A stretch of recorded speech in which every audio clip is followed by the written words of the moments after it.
The 5 biggest dating mistakes successful men make and how to avoid them. If you're a man with a successful career or your own business and you want to find the right girlfriend, life partner or wife, an amazing long-term relationship, this video is for you. Ignoring the tips that I'm about to share with you today can lead to a lot of suffering and potentially your first, second, or even third divorce. So, number 1, you have to get really good at filtering out the wrong women. Or the mistake would be to not filter out the wrong women and to commit yourself too soon to the wrong person without going through a screening, without going through a qualification process. Now, there are some obvious red flags. For example, her inviting you to this very fancy dinner. And when I mean inviting you to invite her to a really fancy dinner at a very fancy restaurant.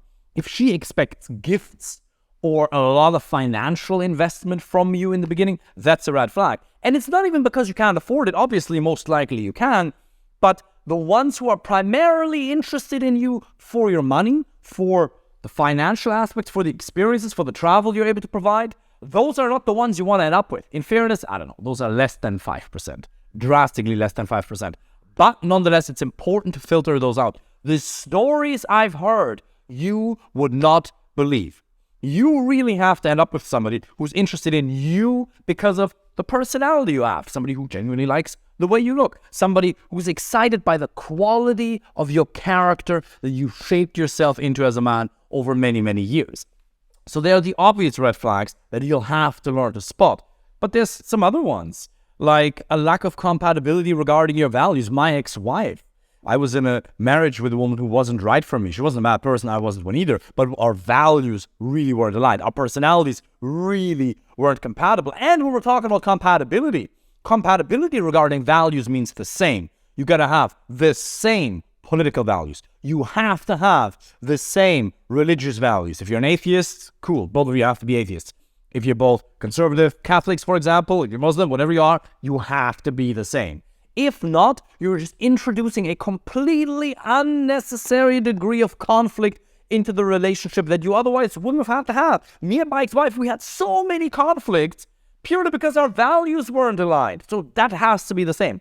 But compatibility regarding personalities does not mean the same. So, for example, Ananda is extraordinarily introverted. I'm super extroverted. It's funny. 80% of my clients that I've been working with for so many years, a lot of them are very, very introverted. 80% of them, I would say.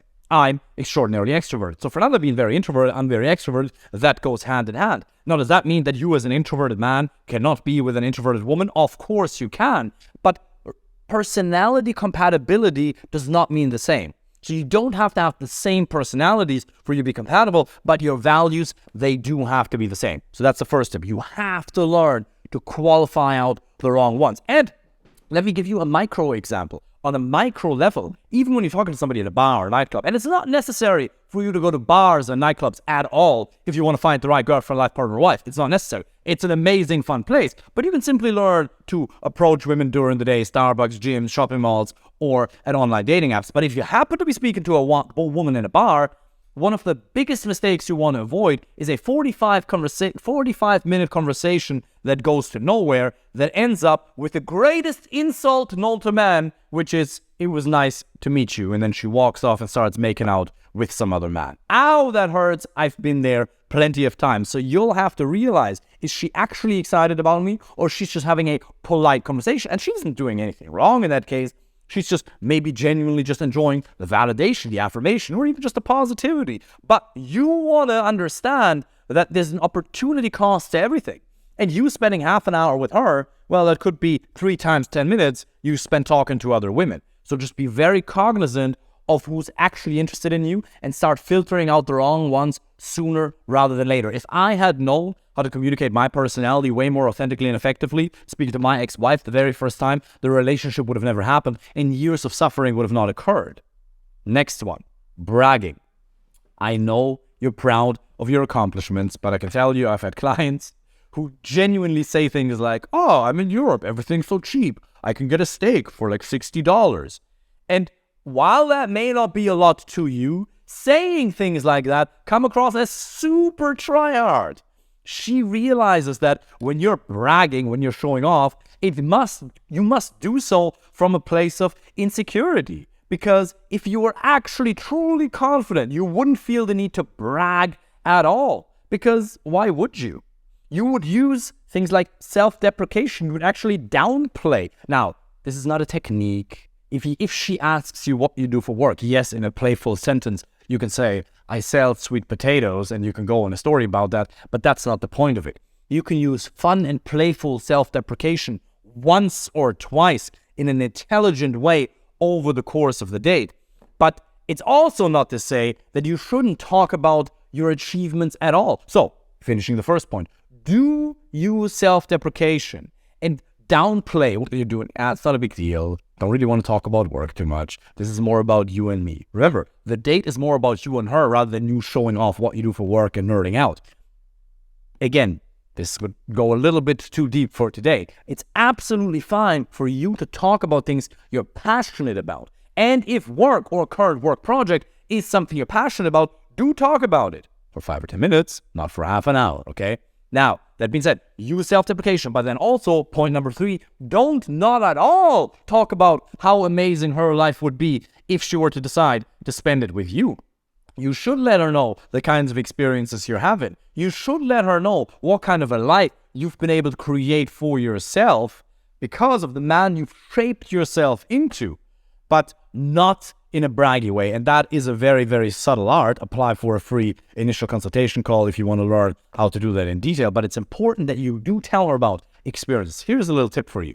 If you talk about amazing things in your life and you use a frame of surprise or gratitude, as opposed to, look how cool I am, almost condescending arrogance, it'll be much more playful, much more funny. You could talk about things with a childlike degree of excitement. All that would go a little bit too deep for today, but it's very important that you keep in mind. Don't brag, but do talk about the things that are amazing about your life and things that you're proud of from a frame of surprise, from a frame of gratitude, or childlike enthusiasm. These things usually work very well because they're very honest and genuine. Number 4, being too stiff in your communication. If you're a man who's doing well in his career or his business, you've only been able to get to that point in your professional life because you're serious about achieving your goals. You have sacrificed things. You've shaped yourself into a very disciplined individual in most areas, at least. And that degree of seriousness sometimes transfers over to the date. And I see that all the time. I work with a lot of men who are doing very well, who are running businesses, who are in high positions at tech companies, or just genuinely very ambitious beings, doctors, lawyers, whatever the case may be. And they sometimes unconsciously transfer that degree of seriousness and logicalness to the date. You have to understand that the number one reason she comes to the date is because she wants positive emotions. She's not there for a logical exchange of information. You have to understand that you've been psychologically conditioned and rewarded to be very logical and stiff in your communication, because in a work and business environment, what you say is evaluated and assessed based on its actual merits. In other words, how valid is what you say. Whereas in a social context, it's not the scientific accuracy of the information that you present her with that counts, but rather the vibe and the confidence and the nonverbals that come along with it. Now, that is not to say that the right words don't matter. Using the right words at the right point in time is absolute magic. That's why you have to study the best practices for building attraction. Again, apply for a free initial consultation call if you want my help with that. That being said, you shouldn't impose a standard of perfection onto yourself as to what you can and cannot say, because you have to let go. You cannot overly judge yourself. Yes, in business and your career, being self-critical is necessary. It's only the people who are a little bit paranoid, not mega paranoid, but who are careful, who are anticipating their next moves, and who are considering contingencies that actually survive. But if you're so in your head, if you're constantly thinking, what if, which is very useful in business, you're going to screw up your entire date because it's going to mess up your vibe. Most of the time you utter the sounds, what if, in your own mind to yourself. You're creating a degree of uncertainty within yourself because you can't control the final outcome. Whenever you direct your focus towards something that you ultimately can't control, it creates anxiety and uncertainty within yourself. So instead of asking what if, ask yourself, what can I control right now? And then let go, be loose, learn to communicate at the level of emotion, not logic. Number 5, you don't understand the value that you bring to the table. You're not even aware of how awesome her life would be if she got to spend it with you. Yes, there's things you have to work on regarding your communication and your confidence, which is basically what we're talking about in this 5th point. But just understand, how different are you to most men? Look at all the men that are in the world. Aren't you at least in the top 10% already? Objectively, purely data-driven in terms of the man you are, the experiences you're able to provide, how kind you would treat her, how well you would take care of her, the objective financial security you'd be able to provide. Aren't you already in the top 10%? That means that 9 out of 10 men she meets are doing worse than you. So understand that. Now, there's obviously a lot more to that, and this goes a lot deeper because it's a lot more individual. And this is one of the number one things that I help my clients with. I've now been able to work with clients and help clients from 27 different countries, from all around the world. I always wonder, why do I say different countries? It's a bit redundant, isn't it? Anyway, I've been able to help men from 27 countries find an amazing girlfriend, life partner, or wife, or simply get a better dating and social life in general. If you want me to help you with that personally, become truly grounded and aware of the value that you can contribute, so you can not just attract, but also keep the right women interested in you, apply for a free initial consultation call. During that call, we're going to take a close look at your individual situation. We're going to look at what are the sticking points in your situation, because your situation is different than that of the other person. There are universal patterns that are always the same, because human beings aren't infinitely complex, yet your situation is different. In that call, we're going to look at all of those, and we're going to distill a plan that you'll be able to put into practice. So click that link, apply for a free call, and I'm looking forward to speaking with you very soon.